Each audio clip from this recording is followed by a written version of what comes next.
નમસ્કાર, મંતવ્ય ન્યૂઝમાં આપનું સ્વાગત છે. હું છું કુંજ. વાત કરવી છે મોતની ફેક્ટરીની. જી હા, ખંભાત તાલુકાના કલમસર ગામમાં આ મોતની ફેક્ટરી છે. ઝેરી કેમિકલથી ડેમનું પાણી દૂષિત કરી રહ્યા છે. ચોરખાડી ચેક ડેમ ઝેરી કેમિકલના પાણીથી દૂષિત થઈ રહ્યો છે. કમલસરની રોહન ડાઇઝ નામની કેમિકલ કંપની દ્વારા પાણીની આડમાં કેમિકલયુક્ત પાણી છોડવામાં આવી રહ્યું છે અને હવે આ બધા જ ખેલ જે રાત્રિના સમય થઈ રહ્યા છે, પરંતુ કંપની આ આડોડાઈ કોની રહેમ નજર હેઠળ કરે છે? જીપીસીબીના અધિકારીઓની શું ઢીલી નીતિ છે? સવાલ અનેક થઈ રહ્યા છે. આ તમામ મુદ્દાઓને લઈને વાત કરવી છે સીધો સંવાદમાં. ખંભાતમાં કેમિકલ માફિયા બેફામ.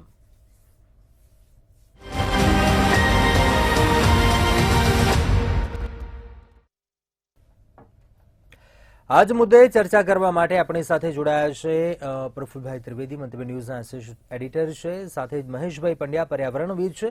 આ બંનેનું સ્વાગત છે. સૌપ્રથમ પ્રફુલભાઈ, આપને પ્રશ્ન કરવા માંગુ છું, ખંભાતમાં કેમિકલ માફિયા આખરે કેમ બેફામ બન્યા છે? શું ક્યાંક એવી ઢીલી નીતિ છે?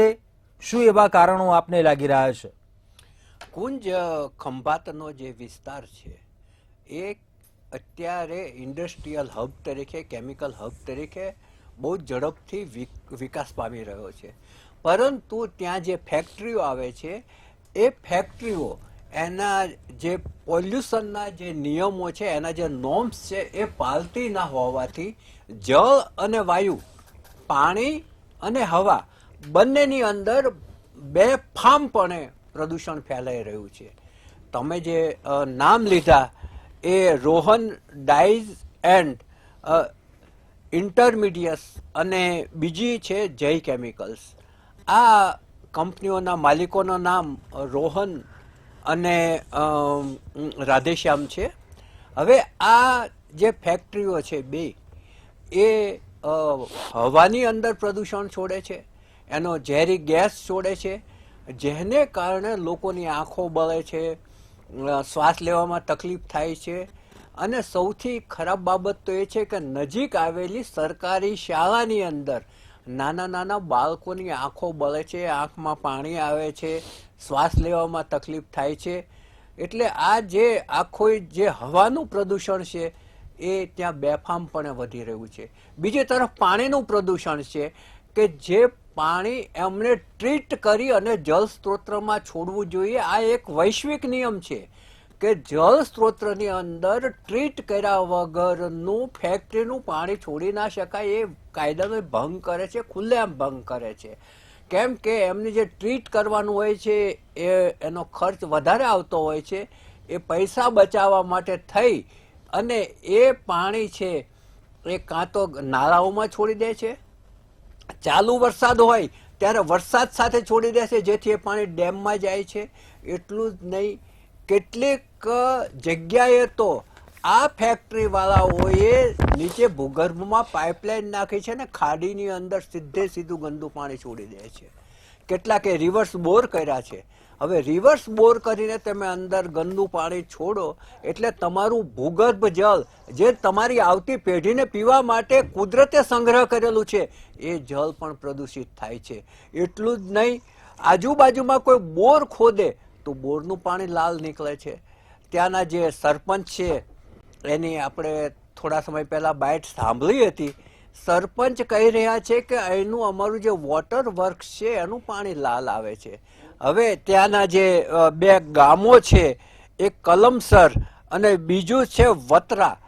હવે આ કલમસર તો 12,000ની વસ્તીનું ગામ છે અને ત્યાં પશુઓને પણ લાલ કલરનું પાણી પીવું પડે છે. એટલું જ નહીં, આ જ પાણીનો ખેતીની અંદર સિંચાઈમાં ઉપયોગ થાય છે. એક બાજુ સરકાર ગુલબાંગો પોકારે છે કે પ્રાકૃતિક ઓર્ગેનિક ખેતી ઉપર ધ્યાન આપો. આપણા રાજ્યપાલશ્રી પણ ઓર્ગેનિક ખેતીના બહુ જ મોટા હિમાયતી છે. પરંતુ ઓર્ગેનિક ખેતી તો એક તરફ, અહીંયા તો કેમિકલ વાળા પાણીમાં જ તે તમારા ખેતીના પાક છે એ ઉછરે છે. આ માટે ત્યાંના જે રહીશો છે, ત્યાંના જે સરપંચ છે, એ બધાએ ભેગા થઈને સહયોગ કરીને જીપીસીબીમાં પણ રજૂઆત કરી છે અને કૃષિ ખાતાને પણ રજૂઆત કરી છે. હવે જીપીસીબીનું ફૂલ ફોર્મ થાય છે ગુજરાત પોલ્યુશન કંટ્રોલ બોર્ડ. હવે આમાંથી કંટ્રોલ શબ્દ જ નીકળી ગયો છે, ગુજરાત પોલ્યુશન બોર્ડ થઈ ગયું છે. અને એ પોલ્યુશન છે ભ્રષ્ટાચારનું પોલ્યુશન છે. એટલે આમાં કેટલી અપેક્ષા રાખવી અને કેટલી અપેક્ષાઓ ફૂલફિલ થશે એ જોવાનું રહે છે. કેમ કે ત્યાંના જે જીપીસીબીના અધિકારી છે, કોઈ મહિલા અધિકારી છે, એણે એક કેમેરા સામે કબૂલાત કરી હતી કે અમે જ્યારે જોવા ગયા ત્યારે જે વોટર ટ્રીટમેન્ટ માટેની મશીનરી હતી એ બંધ હતી, વાયુ માટેનું જે એનાલાઇઝર હતું એ બંધ હતું. તો અમે એમને નોટિસ આપી છે ચાલુ કરવા માટેની. ચાલુ કરવા માટેની નોટિસ ના આપવી નહીં હોય, એ ફેક્ટરી જ બંધ કરાવી દેવાની હોય અને એમ કહેવું જોઈએ કે આ સુવિધા કરો પછી જ ફેક્ટરી ચાલુ થશે. ખરેખર તો લાયસન્સ પહેલાં જે ચાલુ મશીનરી હોવી જોઈએ અને હંમેશા ચાલુ હાલતમાં હોવી જોઈએ.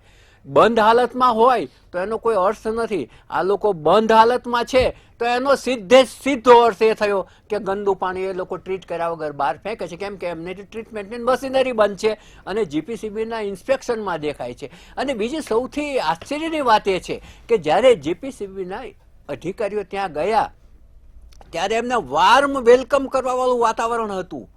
આમ લોકો આવકારવા માટે તૈયાર હતા. એનો અર્થ એ થયો કે એ લોકો જાણ કરીને ત્યાં જાય છે. એ અજાણ બનીને ત્યાં ફેક્ટરીમાં રેડ નથી કરતા, જાણ કરીને જાય છે જેથી પેલા લોકો સાવધ થઈ જાય. આ બાબત પણ અત્યંત આંચકાજનક છે. તમે કયા તમે તંત્ર ઉપર વિશ્વાસ રાખશો?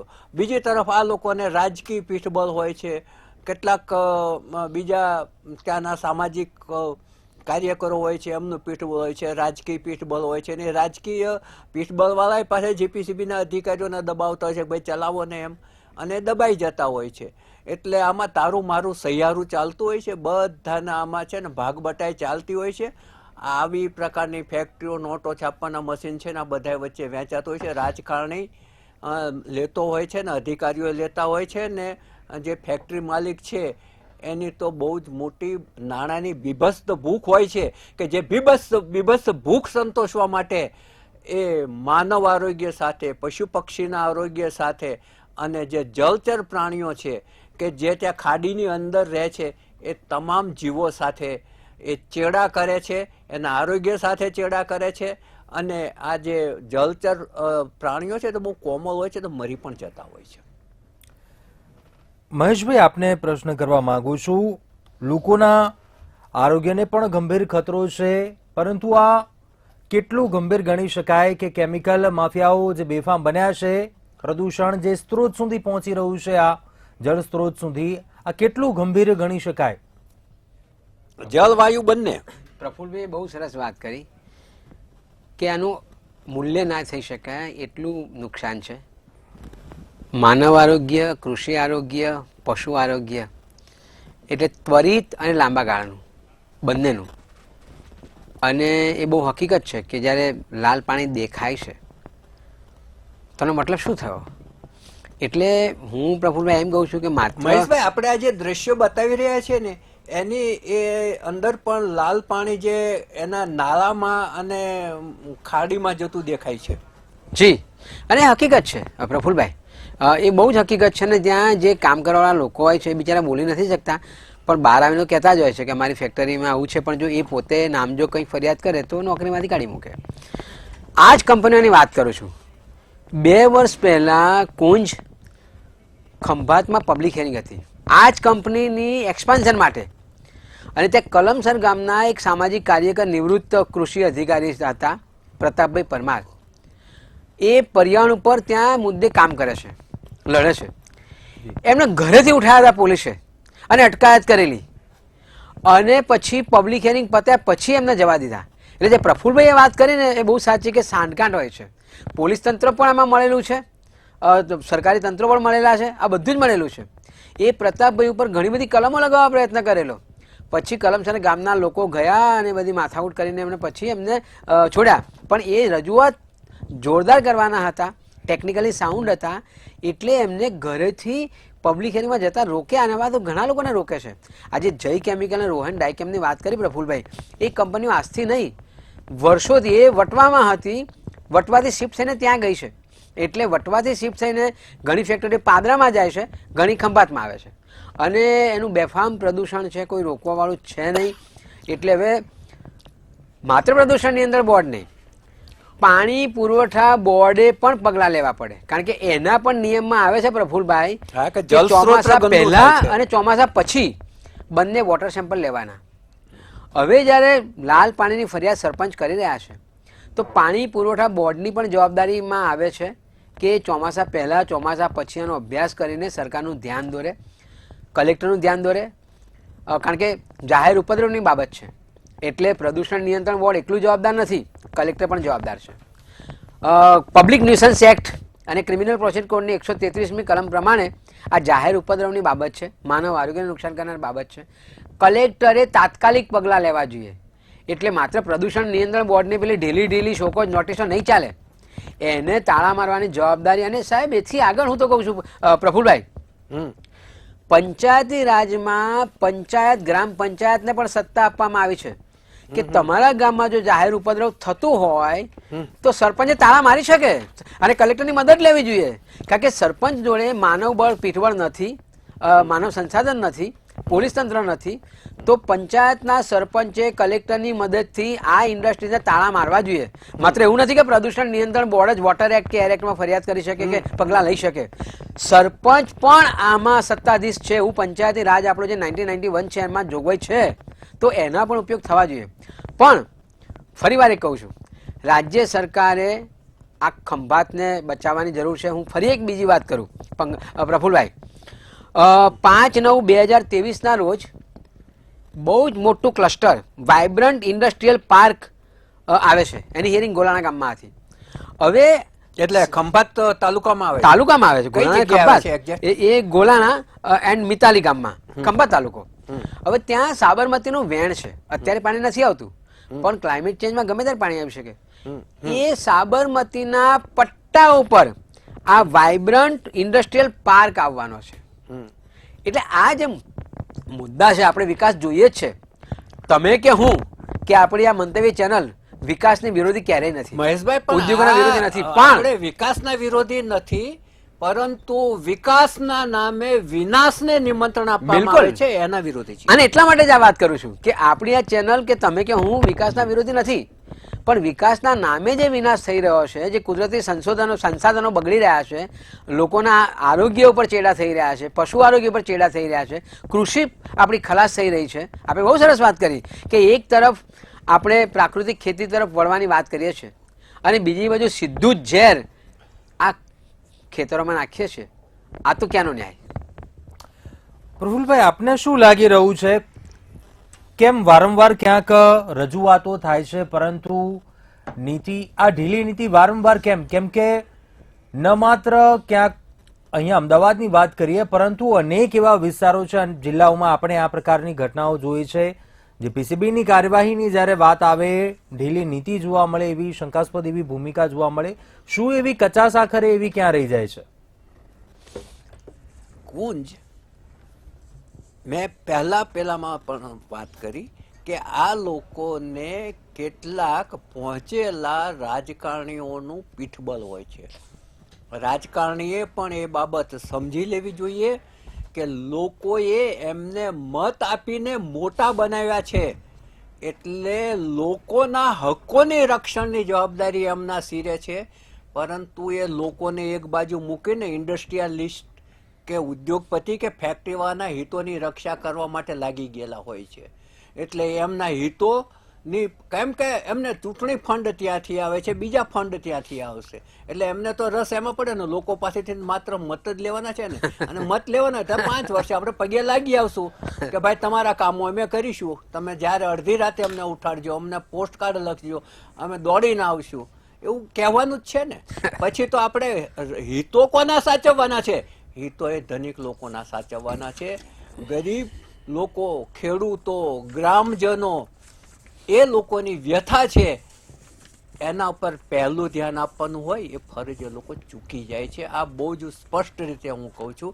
એટલે તમે પહેલું કહ્યું ને કે આ કેમ બંધ નથી થતું, કેમ કે આ લોકોની એનું શા માટે આ જીપીસીબીના અધિકારીઓ ત્યાં ઇન્સ્પેક્શન કરે છે ત્યારે એને ક્લોઝર નોટિસ આપે છે? ક્લોઝ શા માટે નથી કહેતા? તાળું લઈને શા માટે નથી જતા? ક્લોઝર નોટિસ, આ નોટિસો તો છે ને, નોટિસો તો દર 6 મહિને કે 3 મહિને 2 મહિને આપવા ખાતર આપતા હોય છે કે એમના પર તવાઈ આવે ત્યારે એમ કહી શકે કે મેં નોટિસ આપેલી છે. એ પોતાના બચાવ માટે નોટિસ આપતા હોય છે. બાકી સામેવાને કહેલું જ હોય છે કે ભાઈ આ ફરફર્યું છે ને પડ્યું રહેવા દેજો ફાઇલમાં. કોઈ એનો ગંભીરતા નથી. સરકારી કાગળની કે સરકારી જે પ્રજાના ટેક્સના પૈસામાંથી એમનો પગાર ચૂકવાય છે એમની પણ પ્રજા પ્રત્યે એટલી જ પવિત્ર જવાબદેહીતા છે. એ લોકો નિભાવતા નથી. કેમ કે એમની આંખે લીલી નોટોના પાટા બંધાઈ ગયેલા હોય છે.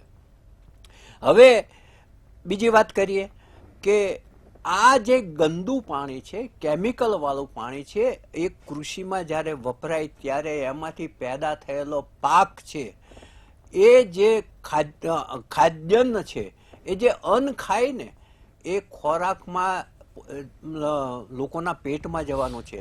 પાણી લાલ કલરનું આવે છે એ કેમિકલ પણ પેટમાં જવાનું છે. આને કારણે લોકોને કેન્સર, ટીબી, કિડની ફેલ્યોર, ચામડીના રોગો બધું જ થવાની શક્યતાઓ ઊભી થઈ જાય છે.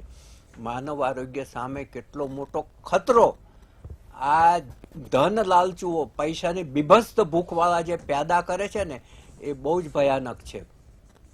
કેમ કે એમની ભૂખ એટલી ભયાનક હોય છે કે એમને માનવ આરોગ્ય નથી દેખાતું, પશુઓનું આરોગ્ય નથી દેખાતું, પક્ષીઓનું આરોગ્ય નથી દેખાતું, જલચર પ્રાણીઓનું આરોગ્ય નથી દેખાતું.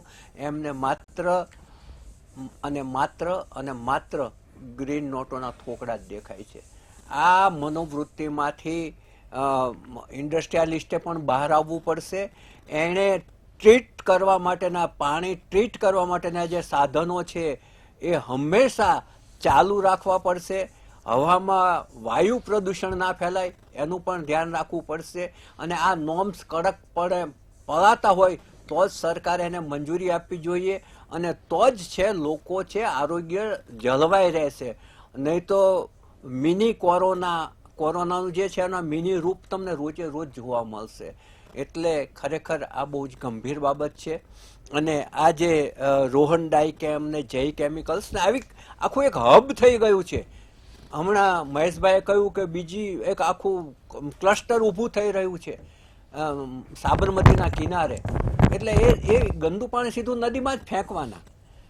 વૈશ્વિક કાયદાનો ભંગ થાય છે, કોઈને પડી નથી. અહીં તમે અમદાવાદમાં જુઓ તો સાબરમતી નદી ગંદી કરે છે, એ જ પાણી વૌઠા સુધી જાય છે અને ત્યાં એ જ ગંદકી તણાઈને ત્યાં જાય છે. એટલે તમે જુઓ કે તમે નથી તળાવો ચોખ્ખા રાખતા, નથી નદીઓ ચોખ્ખી રાખતા, એટલે તમારા જળ સ્ત્રોત ગંદા કરો છો, નથી તમે તમારી હવા ચોખ્ખી રાખતા. એટલે હું કહું છું કે વિકાસના નામે આપણે વિનાશને નિમંત્રણ આપવાનું બંધ કરવું જોઈએ. મહેશભાઈ, આપણે ગંભીરતાની વાત કરીએ, પરંતુ જીપીસીબી તરફથી જે કાર્યવાહી કરવામાં આવે છે, જે કાર્યવાહીની વાત કરી, માત્ર નોટિસ આપી દેવામાં આવે, એ આખરે એમાં આપને એવું શું લાગે એવો બદલાવ લાવવાની જરૂર હોય? કેમ કે આ એક બચવાનો એવો એ રસ્તો તમને મળી જાય ક્યાંક કે કામગીરી કરી છે અધિકારીઓએ, પરંતુ શું ખરેખર જોવા જઈએ તો શું કામગીરી થાય છે? જીપીસીબીની કામગીરી જે થઈ રહી છે તેને કઈ રીતે આપ મૂલવો છો? મહેશભાઈ છે એ વર્ષોથી આ ક્ષેત્રે કામગીરી કરી રહ્યા છે અને આવી ઇન્ડસ્ટ્રીઝ અને જીપીસીબીની સાંઠગાંઠ કેવી હોય છે એ સારી રીતે જાણે છે. અને રાજકારણીઓનું પીઠબળ કેટલું હોય છે, કારણ કે એ શુદ્ધ એક્ટિવિસ્ટ છે, ફિલ્ડમાં કામ કરનારા માણસ છે. એટલે તમે જવાબ આપો મહેશભાઈ. Thank you Prafulbhai. એટલે પ્રદૂષણ નિયંત્રણ બોર્ડ છે ને, હમણાં 3 રિપોર્ટો CAG એ લખ્યા અને પ્રદૂષણ નિયંત્રણ બોર્ડની ટીકા કરી. ટીકા કરવાનું મુખ્ય કારણ એવું હતું. કોને ટીકા કરી?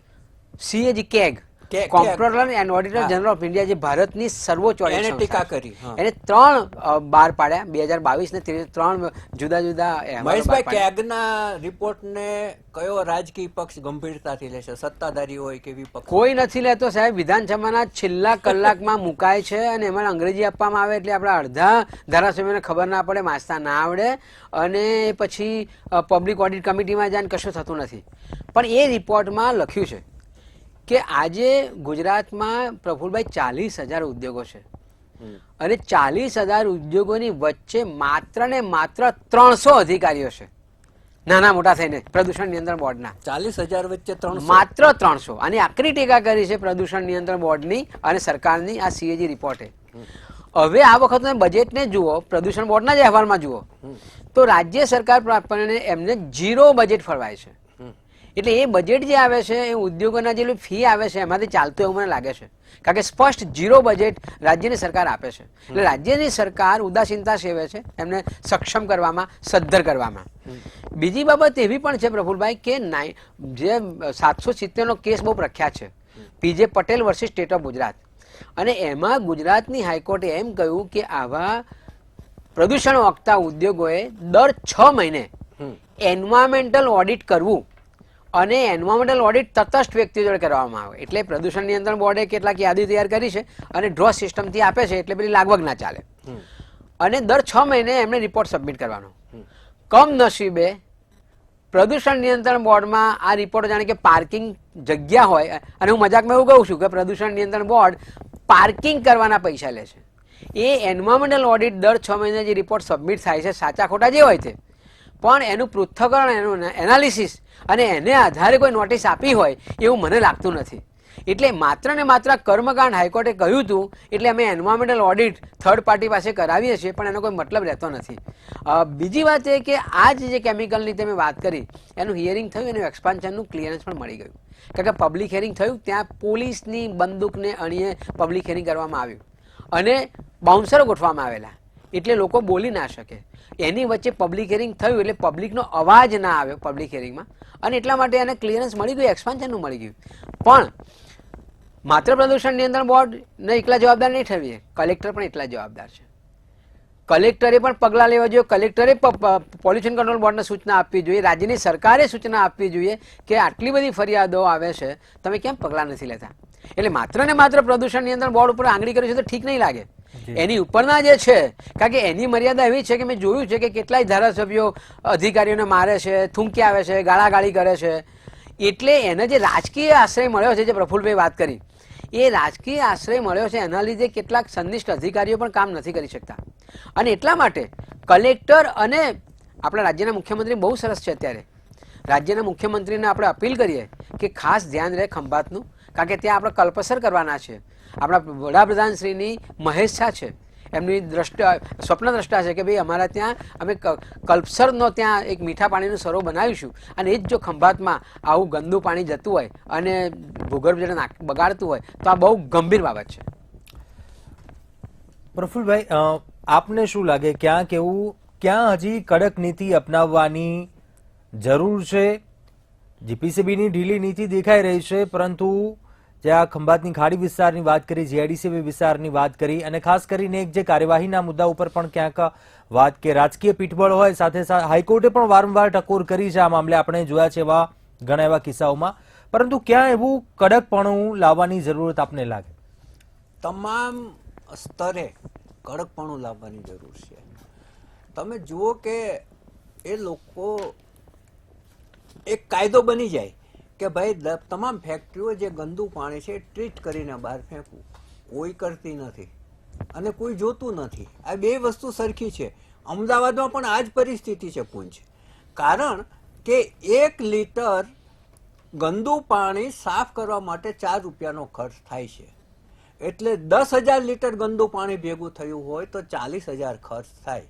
હવે આ ફેક્ટરીવાળા શું કરે કે ટેન્કર માફિયાને પકડે અને 10,000 લીટર ગંદુ પાણી એમાં ભરી દે ને એને 10,000 રૂપિયા આપી દે તો એના 30,000 બચે છે. અને ગંદુ પાણી ગમે તે ગટરનું મેઇન હોલ ખોલીને અમદાવાદમાં નાખી દેવામાં આવે છે. તમને જો યાદ હોય તો વટવા અને વઢવની અંદર એક નીચે ભોંય પથારીએ સૂતેલા ફેમિલીના 3 કે 4 સભ્યો છે એનું અવસાન થયું. રાજસ્થાની પરિવાર હતું. હા, કારણ કે એમાં ગંદુ પાણી ફેંક્યું ને એ ગટરમાં થઈ અને એ લોકોની જે ચોકડીની ગટર હતી ઘરમાંથી બહાર એમાંથી, હા, એ ગેસ બહાર આવ્યો અને એ ઘરના સૂતેલા લોકોનો ત્યાં ને ત્યાં મૃત્યુ થઈ ગયા હતા. એટલે રાત્રે પછી એ લોકોએ ઘણું બધું રિસર્ચ કર્યું કે ભાઈ રાતે કોણ ફેંકી ગયું, પણ કોઈને ખબર ના પડી કે ભાઈ કોણ ફેંકી ગયું. એટલે ખારીકટ કેનાલમાં છોડાય છે, સાબરમતી નદીમાં છોડાય છે, ગટરના ઢાંકણા ખોલીને એમાં છોડાય છે. એટલે જે ગંદુ પાણી છે એ ટ્રીટ કરવા માટેના નિયમો છે, એ નિયમો પહેલા ટ્રીટ કરવાની જરૂર છે, વધારે ટાઈટ કરવાની જરૂર છે. જો તમે કરોડો રૂપિયા કમાવ છો તો પછી સામે થોડો ખર્ચ પણ કરો ને ભાઈ, લોકોના હેલ્થ માટે ખર્ચ કરો. અને શા માટે પાપના પોટલા બાંધો છો આમ કરીને, માનવ આરોગ્ય સાથે ચેડા કરીને? એટલે તમે પોતે પણ જવાબદાર બનો. એટલે તમે ફેક્ટરીના માલિક તરીકે, ઉદ્યોગપતિ તરીકે એટલા જવાબદાર બનો કે અમે સમાજ પ્રત્યે અમારી પણ ઋણ છે. જે સમાજમાંથી અમને કરોડો રૂપિયા અમે કમાઈએ છીએ, જે માનવજાત પાસેથી અમને આ પૈસા મળે છે, તો એના પ્રત્યે પણ તમારું ઋણ છે, ઋણ અદા કરો. કમસે કમ ટ્રીટ કરેલું પાણી ફેંકો. અને હવાની અંદર તો પ્રદૂષણ ના જ ફેલાવો. હવા છે એ પ્રાણ છે, માણસનો પ્રાણ છે ને, એટલા માટે એને પ્રાણવાયુ કહેવામાં આવે છે. અને એના આધારે જ, એ શ્વાસના આધારે જ માણસ જીવિત રહે છે. એની સાથે ચેડા નહીં કરવા જોઈએ. અને સરકારે, પોલ્યુશન કંટ્રોલ બોર્ડે અને પોલ્યુશન કંટ્રોલ બોર્ડમાં મહેશભાઈ કહ્યું એ રીતે સંખ્યા કર્મચારીઓની ઘણી ઓછી છે. અને જ્યાં કર્મચારીઓની સંખ્યા ઓછી હોય ને, એ તંત્રના વડાઓને માટે બહુ જ મોટું બહાનું મળી જાય, મારી પાસે માણસો હોય તો કરું ને. બિલકુલ. પરંતુ હમણાં એક સારા સમાચાર એવા છે કે સરકારે કેટલીક ભરતીઓ કરવાની છૂટ આપી છે એ લોકોને, અને એ કરવાના પણ છે એવું મને એમના જીપીસીબીના અધ્યક્ષ બારડ સાહેબે કહ્યું હતું કે હવે અમે આ થોડું વધારે ટાઈટ કરવાના છીએ. પરંતુ બંધ થાય આ વાયુ અને પાણીનું પ્રદૂષણ એ બધા જ ઈચ્છે છે. એમાં નદી અને તળાવ ચોખ્ખા રહેવા દો. એ તમારી આવતી પેઢી માટે, અને જે ભૂગર્ભ જળ છે એ આવતી પેઢી માટે કુદરતે સંઘરી રાખેલું પાણી છે. સમયનો અભાવ છે, ચર્ચા સમાપ્ત કરીશું. મહેશભાઈ અને પ્રફુલભાઈ, આ બંને આ ચર્ચામાં જોડાયા, અભિપ્રાય આપ્યો, ખૂબ ખૂબ આભાર. તો ક્યાંક ચિંતા છે આવનારી પેઢીને લઈને પણ, જે સ્ત્રોત ક્યાંક પ્રદૂષિત થઈ રહ્યા છે, જળ સ્ત્રોત ખૂબ જ ચિંતાજનક પાસું છે. ક્યાંક જીપીસીબીની વાત આવે, અધિકારીઓની ક્યાંક ઢીલી નીતિ એવી જોવા મળે, ક્યાંક એવી શંકાસ્પદ ભૂમિકા જોવા મળે. પરંતુ જે ક્યાંક ખામી છે, કાર્યવાહી કરવાની જરૂર છે, તેના ઉપર ચોક્કસ ક્યાંક ધ્યાન કેન્દ્રિત કરવું પડશે. જીપીસીબીએ પણ, સાથે જ ક્યાંક રાજકીય નેતાઓએ, સામાજિક આગેવાનોએ પણ. અત્યારે સીધો સંવાદમાં બસ આટલું. વધુ સમાચારો માટે આપ જોતા રહો મંતવ્ય ન્યૂઝ. નમસ્કાર.